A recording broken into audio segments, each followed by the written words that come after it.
मध्ये प्रधानमंत्री पीक विमा 2024 अंतर्गत पीक विमा भरलेला आहे। आता सोयाबीन खूप चांगल्या स्थितीत आहे आणि शाखीय वाढ खूप चांगली सोयाबीनची झालेली आहे। आणि जर पावसाचा अंदाज बघितला आपला पुढच्या 1-1.5 महिन्याचा, तर पाऊस चांगला आहे। म्हणजे त्यातल्या त्यात परत 1 ते 5 सप्टेंबरला खूप चांगला पाऊस आहे। जिल्ह्यामध्ये आपल्याकडे ऑलरेडी मागच्या वर्षीच्या तुलनेत यावर्षी आत्ताच्या स्थितीमध्ये दुप्पट पाऊस आहे आणि सध्याच्या परिस्थितीमध्ये सरासरीच्या 134% पुढे आपल्याकडे पाऊस झालेला आहे।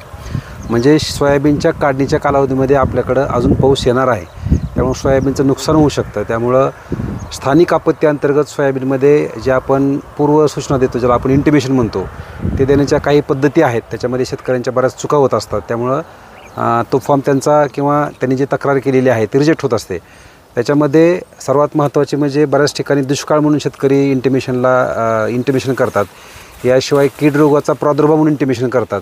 तर ते आपल्या याच्यामध्ये महाराष्ट्रापुरतं तो ऑप्शन नाही, परंतु ते केंद्राचा ॲप असल्यामुळं तो पूर्ण देशासाठी ते ऑप्शन निवडलेले आहेत।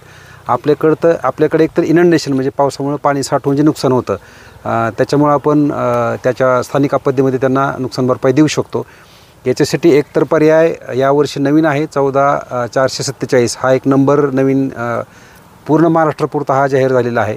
कारण यापूर्वी विमा कंपनीचे वैयक्तिक नंबर असायचे, त्याच्याऐवजी हा शासनाचा एक 14,447 म्हणजे त्याला KRPH कृषी रक्षक पोर्टल हेल्पलाईन असं म्हटलं जातं।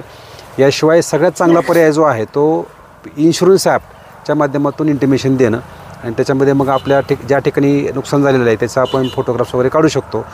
तिसरा पर्याय जो आहे तो विमा कंपनीला ईमेल करणं आणि चौथा पर्याय हे तिन्ही शक्य नसेल तर कृषी विभागाच्या ऑफिसमध्ये आपली इंटिमेशन देणं।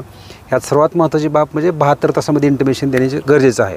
यावर्षी सर्व शेतकरी बांधवांना कल्पना आली असेल की नवीन नियम आलेला आहे की एका महसूल मंडळामध्ये जर तिथल्या एकूण सहभागी शेतकरी संख्येच्या आणि हेक्टरच्या 25%च्या पुढे जर क्षेत्र बाधित झालं एकाच ह्याच्यामध्ये, तर त्या ठिकाणी तो 25%चा फॉर्म्युला लागतो आणि मग नुकसान भरपाई कमी मिळते।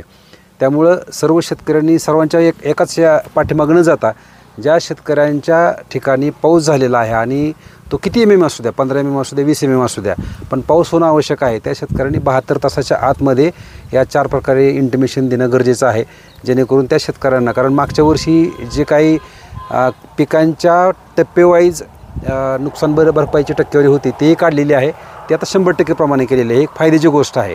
परंतु हा 25%चा फॉर्म्युला लागल्यामुळं जर सर्व शेतकऱ्यांनी एकत्र इंटिमेशन दिले आणि ती संख्या 25%च्या पुढे गेली तर मात्र मग जे इन्शुरन्स तुम्हाला मंजूर होणार आहे त्याच्या 25% कपात होते।